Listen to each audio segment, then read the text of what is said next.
Hello, everybody. Welcome back to the show, Science Facts and Fallacies, episode 241. Moving along Wow. here, moving along. We got heck of shows under our belts. I'm really excited. I'm here as always with Dr. Liza Dunn. My name is Cameron English. We're going to talk about some science. Liza, what's going on? How are you? Not much. I'm on the road. I'm moving my husband to St. Louis, so we're taking a little break on our road trip, and then we're gonna head out tomorrow or tonight. I guess tonight. That's pretty badass. Like, yeah, we're moving like halfway across the country, but I got to stop and do my podcast. That's right. Okay. All right. So let's jump in here. Three stories as always. First up, precision probiotics. Can this anti-hangover drink help you metabolize alcohol quicker? Next up, unregulated $14 billion surrogacy industry treats women like child factories. And finally, in the name of equity, Democrats try to limit drug patent rights. Here's why that could derail US bioinnovation and hurt the most vulnerable people. Okay. So I'm going to rely on you, Liza, for this story because there's a lot of toxicology in here, a lot of biology, and it's really cool. So I don't want to get it wrong. But here's the basic idea. There's this company. They're called Zbiotics. They're based in San Francisco, just down the road from me here in California, and they have engineered this, for lack of a better term, a GMO bacteria, and Yep. you take it as a little shot, like a little 5 hour energy kind of thing. You take one of those before you start drinking, and then provided you don't go absolutely insane with too much alcohol, it prevents some of the nastiest side effects of a hangover. And the key ingredient is a genetically engineered bacteria that interferes with, or I guess not interferes is the wrong way to put it, but enhances the metabolization of alcohol or metabolism of alcohol. And I spoke to the owner of this company. His name is Zach Abbott. He's a really cool dude, microbiologist. Back in 2020, when they were just getting this off the ground, and since then, it's really taken off. And the science of it is all cool. We'll get into that. But I think the key here is that it works and that the company suspects that this is going to have a positive impact on how the public understands biotechnology. So we'll get into all that in a second. Liza, just explain reasonably simply, if you can, what's going on at the cellular level or at Yeah. the So microbial level, rather. so there are a couple things to think about. So alcohol, when you break it down in your body, you drink it. It starts out as alcohol. It gets broken down by an enzyme called alcohol dehydrogenase to a toxic metabolite called acetaldehyde. And acetaldehyde has been associated with the development of cancers, and it causes cellular damage and a whole variety of things. But acetaldehyde is also broken down very quickly by acetaldehyde aldehyde dehydrogenase, right, to acetate, which is like vinegar. So those are the simple steps. Now, some people can't break down acetaldehyde very well. Their enzyme is different. And so you have it floating around for a little bit longer. And people sometimes get what they call a disulfiram flush. They turn red. They have the stomach aches. They don't feel good. So a lot that tends to be a polymorphism that you see in the Asian population. So they don't tolerate alcohol very well. But people who don't break it down very quick, but have an accumulation of it can also have cellular damage. And so the thought is, according to these guys, is that this gut acetaldehyde may play a role in hangover. And the traditional thinking about hangover is that people get dehydrated. And their claim is that dehydration is not what is underlying hangover. It's maybe this acetaldehyde, extra gut acetaldehyde. And so what they've done is they've genetically engineered a bacterium to withstand the acid in the stomach and get into the gut and actually can help metabolize, makes an enzyme that helps metabolize this intermediate metabolite, and decrease the hangover symptoms. Now, I think it's very, very interesting science. I think it's very, very interesting genetic modification. The question is, does it really actually help hangover?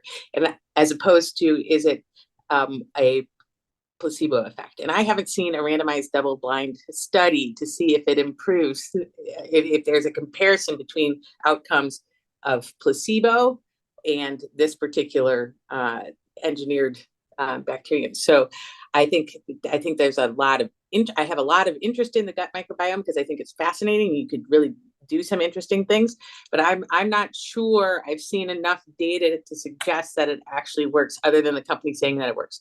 Now, I'm also not sure that hangover would be my initial thing to think about, because since acetaldehyde is mutagenic and can cause it, and is associated with cancer, and alcohol consumption is associated with exposure, GI cancers. Mm. I wonder if you could see a significant decrease in GI cancers with this. So I think that to me is a much more interesting potential study and outcome, rather than, oh, somebody's hungover. And they're claiming that, people, that hangovers aren't related to dehydration. Well, we actually know that they are. There are a couple things about hangover. So the first thing about hangover is that when you have ethanol consumption, you inhibit the release of antidiuretic hormone. And so antidiuretic hormone keeps fluid in your body, water in your body. And when it's inhibited, you urinate more. And so people can urinate up to a liter, after they've had heavy consumption of alcohol. So we do know that you can have dehydration with that. The second thing is that often people think that it's not acetaldehyde that's causing hangover, but it's maybe cogeners in alcohol. So what are cogeners? And so you tend to get people having hangovers with more kind of red wines or whiskeys or things like that. And cogeners are the things that soak out of the barrel, and they're chemicals that give these other kinds of alcohols their flavor. So people tend not to get quite as bad of a hangover with vodka or gin, because they don't have those extra additives that come with aging and things like that. So there's a lot of thought that hangover has to do with cogeners. There's a lot of thought that hangover has to do with dehydration. This is an interesting, way of potentially preventing hangover. I'd like to see a double-blind controlled study to suggest that it's better than placebo, because we talked about that last week. Right.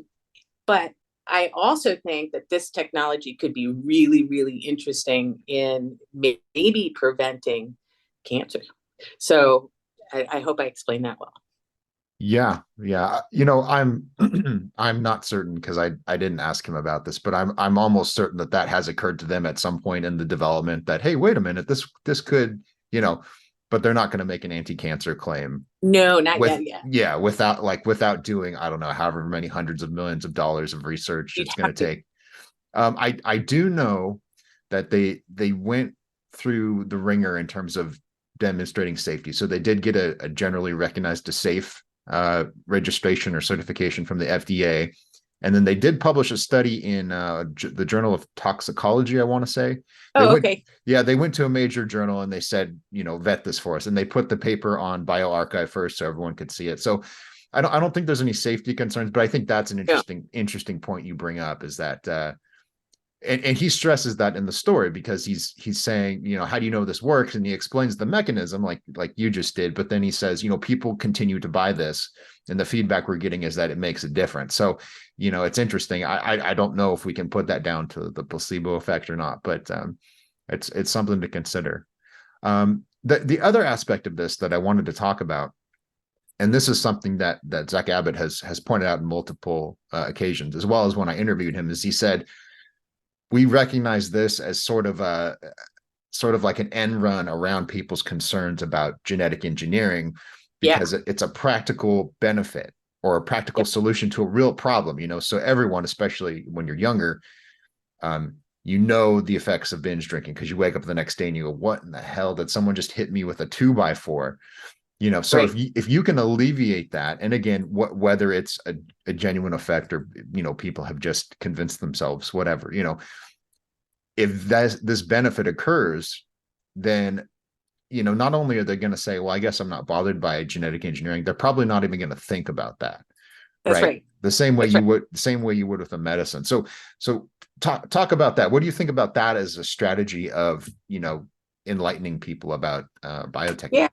I think I think one of the things that for biotechnology, we recognize how it benefits the farmer, right? And how it benefits it benefits diabetics too, because Mhm. GMO insulin is produced. Human insulin is a GM produced by genetically modified E. coli bacteria, and so I guess, but people in everyday life don't necessarily see the benefits of GMO technology and biotech.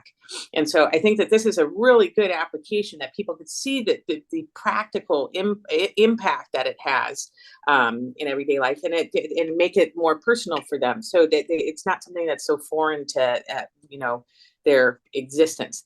So I do think it's a good way of introducing the technology to people who might find some benefit from it.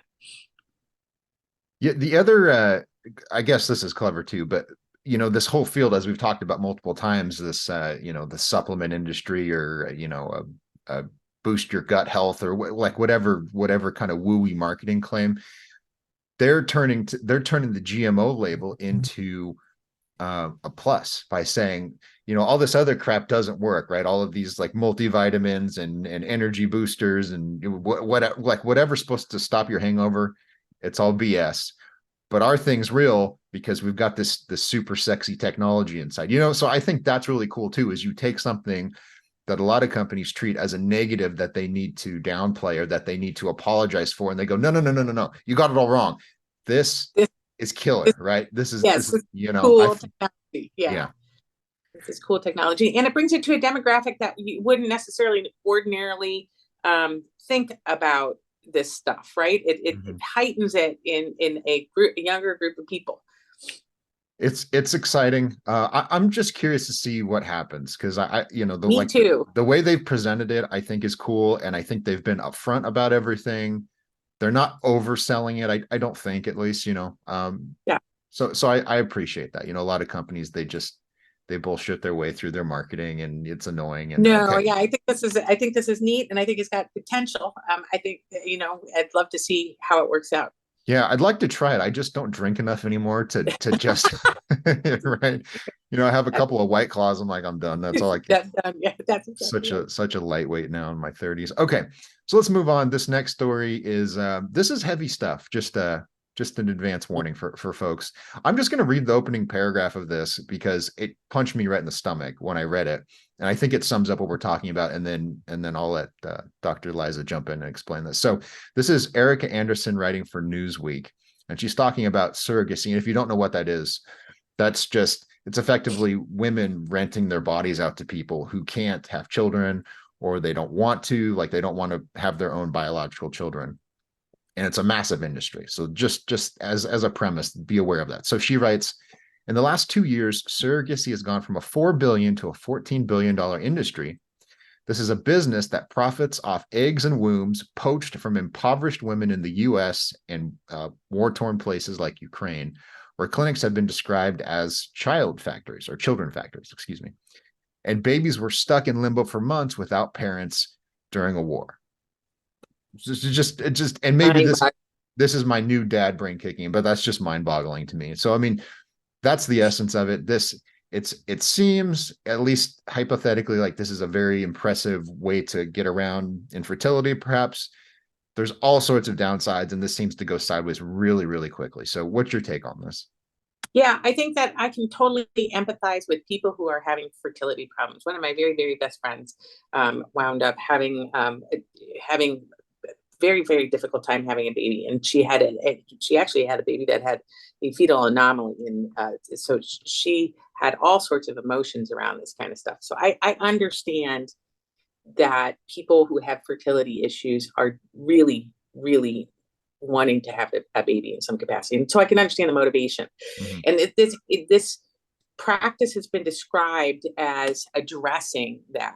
Now the problem is that there are a lot of different things to take into account, and ethical concerns. And I think that this is sort of the wild west fertility treatment. There's not a lot of regulations around it and things like that. So if you've got women who are impoverished, who are offering their bodies up for more wealthy women not to have to go through the pregnancy, that's kind of questionable to me, because pregnancy is a high risk affair just in general.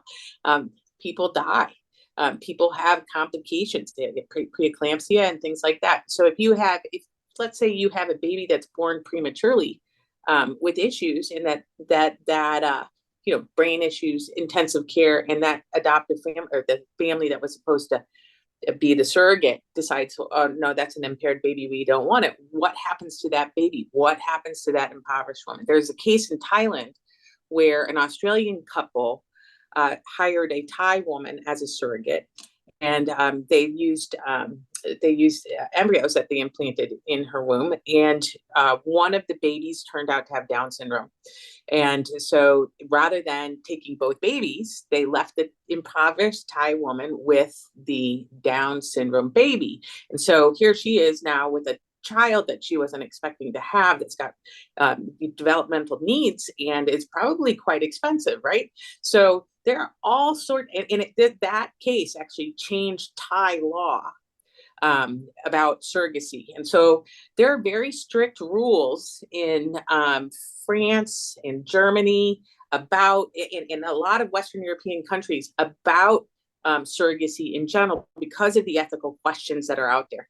And I think that we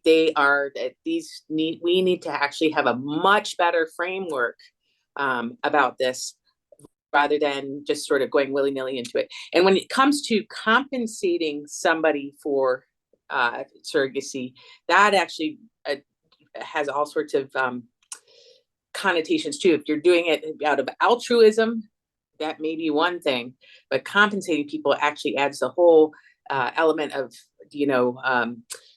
social disparity. And I think that it's fraud. Yeah, I reserve the right to change my mind on this, but at this juncture, as I'm just starting to learn about this just sounds absurd to me. This is just no Yeah. way. There's just no way that this is justifiable. And I'm sure I know the arguments already, right? That there's people that need this and they really want to be parents, and this is an opportunity for people that understand what they're getting. Blah blah blah blah. I know I'm like I know the libertarian case people are going to make for this, but. The Like, the other thing go ahead. Yeah. The other thing that's very concerning to me is who's vetting these parents, right? The adoptive or whichever parents. Adoption has so many rules and regulations put around it that you have to have it go through a really incredible vetting process before a child can be placed. Whereas that the same thing is the same sort of guardrails are not put around surrogacy. So what are the people who are adopting these kids? What are their motivations? What are their intentions? Are they going to be adequate parents and stuff like that? They're just so many considerations to take into account. Health and welfare of the mother, health and welfare of the child, whether or not the adoptive parents or the surrogate, the parents that are going to take this child in are adequately vetted. Financial things. I just think it's a really problematic thing. And I do still empathize with people who have problems with fertility. I understand that that's a really tough thing. Yeah, I think though, and again, who knows for certain, but there are other ways to address infertility, right? There are other treatments, there are other ways to get at this without this. I mean, there was a few weeks ago, I don't know if we talked about it or if I just wrote about it, but there are women who are transitioning. They want to be men, but they're pregnant. And so they are going on testosterone during their pregnancy. And the doctors are like, maybe don't do that, right? Because there's some really serious risks. And it's the an way endocrine disruptor. Right. So the way the issue is framed, in other words, is, but this is my this is my life. And, I'm really torn between, taking care of my, growing baby, or like living my best life. And I think of that and I go, that is absurd. Like the fact Right. that we're having this discussion is absurd. And I think the same thing here. And let me tell you why. So she talks about the health risks to the surrogate mothers, Hmm. but then to the babies. So she writes, Yep. surrogate mothers who become pregnant with eggs from another woman are also at higher risk for preeclampsia and Yep. high blood pressure. Their babies risk low birth weight, prematurity, and other health issues. Some women have even died while giving birth as surrogates. Yes. So, and again, I want to turn this over to you again, but the problem here seems to be, as long as there's consent and as long as I want to do this, that seems to be the determining factor here. And I think that, as we're illustrating here, right, there's more involved biologically between the Yes. baby and the mother. And she also talks about that, right? Like the child has a connection to his or her biological mother. And if you strip them of that, or you divorce them, for some goofy contractual reason, because whatever, like you don't want to experience childbirth, or it's a gay Right. couple and they can't have a child. This just seems nuts to me. You know what I mean? Like we're equating things, or we're giving things equal value that are not of equal value. Right. Your And thoughts? especially because, there's all this discussion about how risky pregnancy is in everyday life, right? Mother's life at risk. So pregnancy is a risky affair. So preeclampsia is life threatening, and can cause the birth of, once again, of premature babies, a whole variety of outcomes. I think this is really fraught. And I think it reflects, um, I think it reflects this sentiment in society that, everything is about me and what I want, rather than, what is the best outcome for everybody. Mm-hmm. And I think I think that can be unfortunate. Once again, I understand, how people.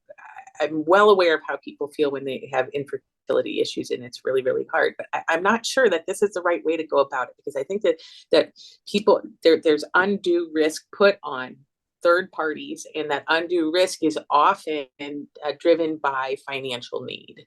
And I think that I think that that's problematic.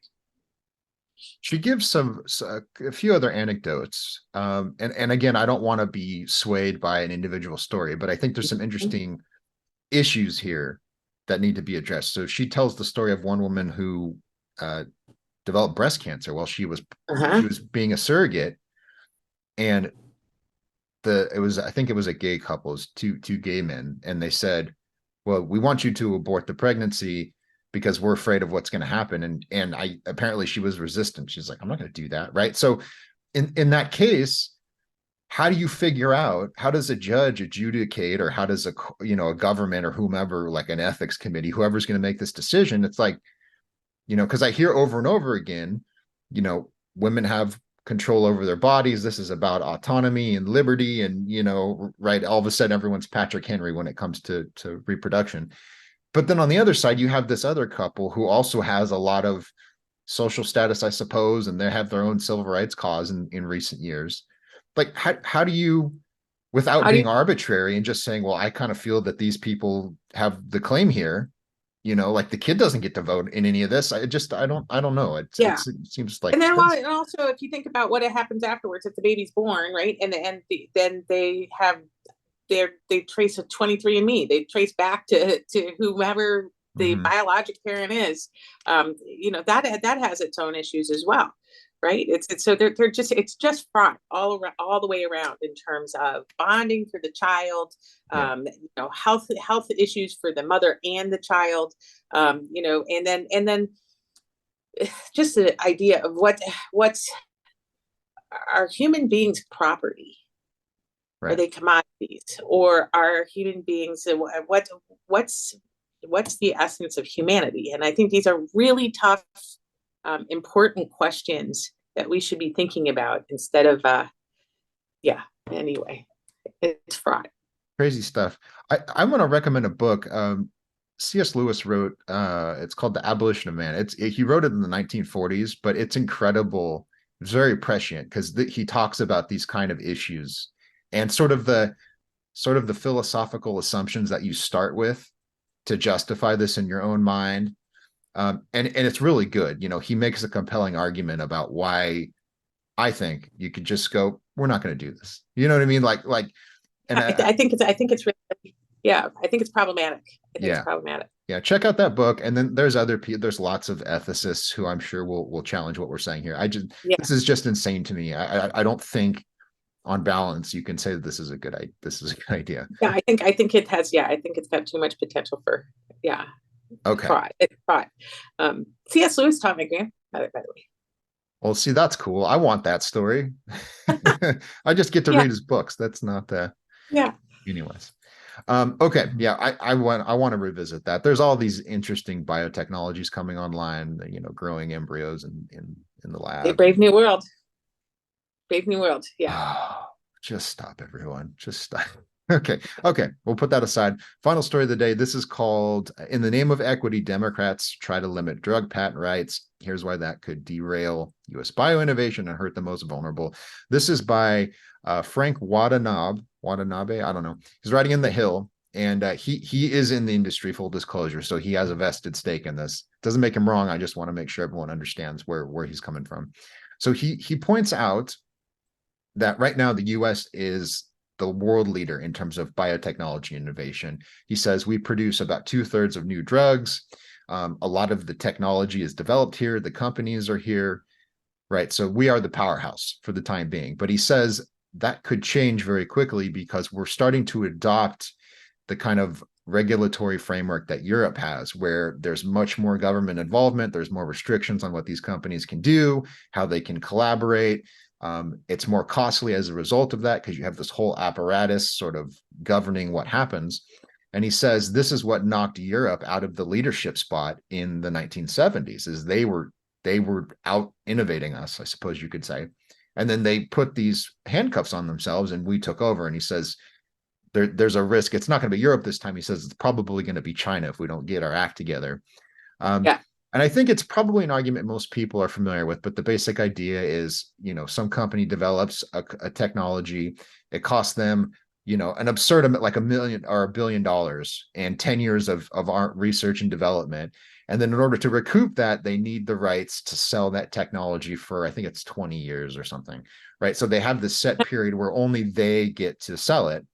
And we are eating into that very thin profit margin in the name of, well, everyone gets, medicine's a human right. Everyone has access to this.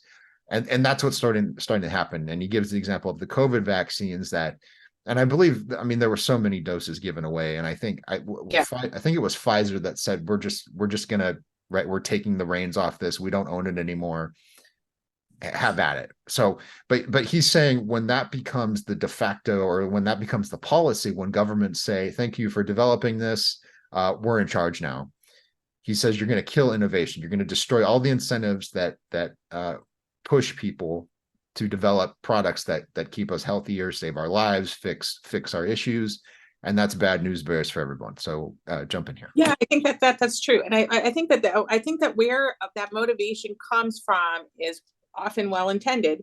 You want to provide the best solutions to the most people with a medical problem or things like that. But if you give away your IP and you don't make any money from it, you then don't have the wherewithal to reinvest in your company and make more. And if it becomes too prohibitively expensive for smaller startup companies to do this work and protect their patents, right, then they are out of business. And the only people that actually are in business are the big time companies that can afford to do all this stuff. So you naturally move away from small businesses because they aren't going to be able to compete, even though they have very, very innovative ideas. That the small businesses can, if they're able to focus, they're nimble, they're able to focus on this one thing, right? Whereas big companies are sort of big, they've got all sorts of products that they're working on and things like that. So you lose some of the nimbleness when you don't have a lot of small companies able to do these things, and they have the right to patent what they develop, and then they can out-license those. They can invest in other technologies, and it grows from there. But if you take those rights away from them in the name of helping more and more people, you actually wind up in the long run helping less people because you're not innovating anymore. Right. It's incredibly expensive, and it's incredibly hard work, and very smart people spend a lot of time and energy developing these things on their own. So I think that they have a right to, make money off of what they've produced, and making money is not a bad thing. It actually helps them innovate more, and the people sort of forget that part of the equation.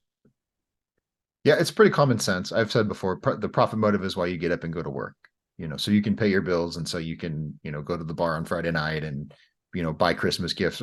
It's okay. It's okay to make money. It's okay to like to have things. You don't have to, you're not a selfless automaton. You don't function that way. And it's bad for people around you if you live that way, because that's exactly right. Yeah. And we've seen this over and over and over again. When things get collectivized, you lose the motivation to be productive. You're just gonna, and this is having lived in Poland right after the fall of the Berlin Wall, and seeing what the aftermath of collective government controlling everything is not. Is it really leaves societies behind. And so I think that this is an example of, government wanting to sort of be involved to a degree that it actually winds up harming innovation, and people then won't have a motivation to do things.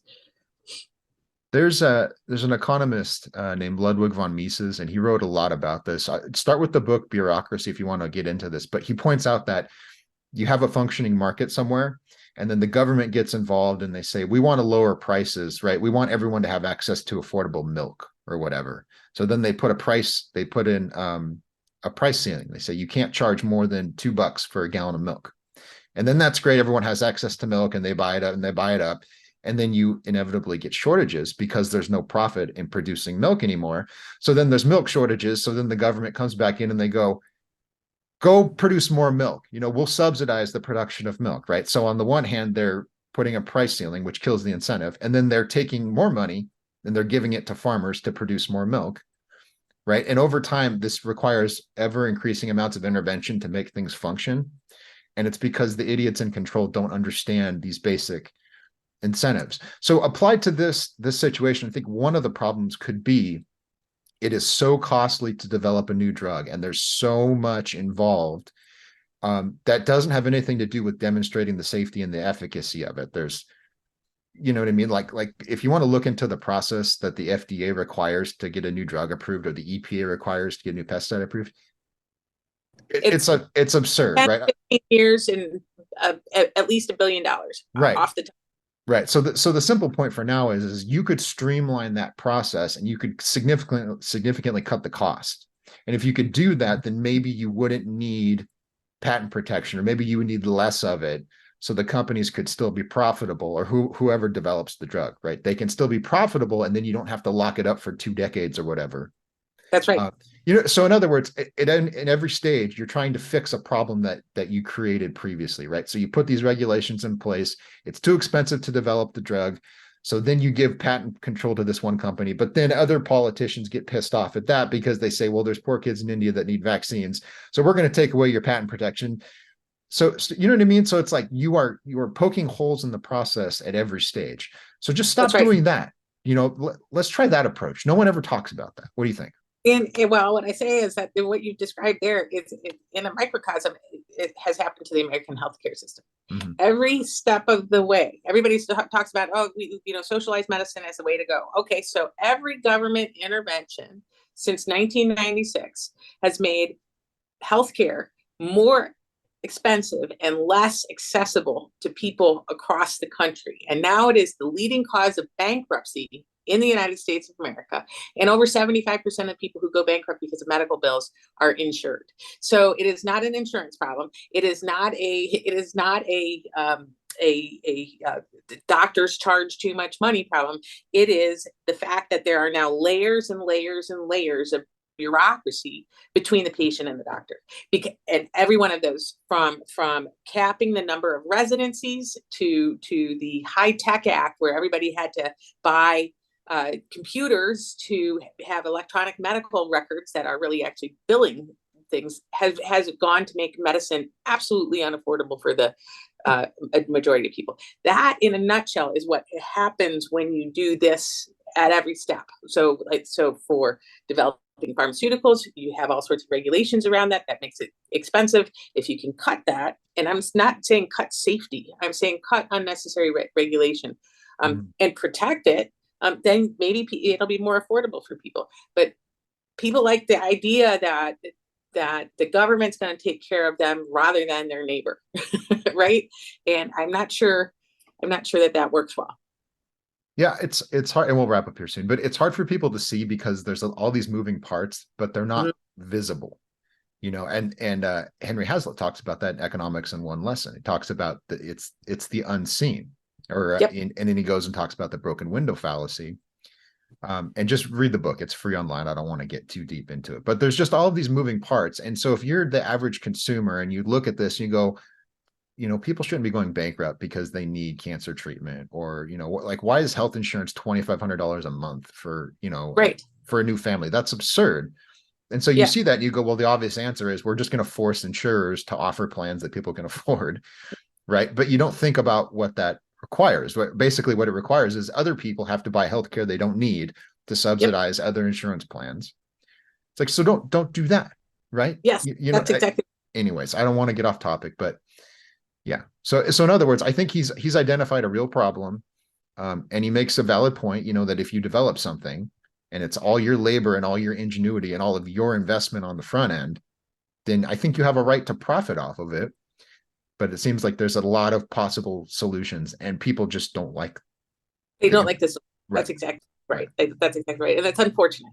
And they can be politicized, right? Yes. And that's therein lies the problem. People never hear the reason why it's important to be profitable. The reason why it's important to be profitable is so you can continue to make what you're doing, right? If you can't be profitable, you can't make it. Yeah. Yeah, bread does not just fall out of the sky. Neither do big screen TVs or cell phones, or like some people have to make those for us. And I'm grateful they do, and I'm happy to pay for them. So there you go. All right, we'll stop talking. This is we could keep going, no doubt, but everyone's got a week to get to. So thank you as always for joining us. We'll be back next week for 242. In the meantime, follow us on social media. It's at Dr. Liza MD. I am Cam J English. The Genetic Literacy Project is at Genetic Literacy. Give them a follow, read their content because they put the show on for us. And I need to keep asking this.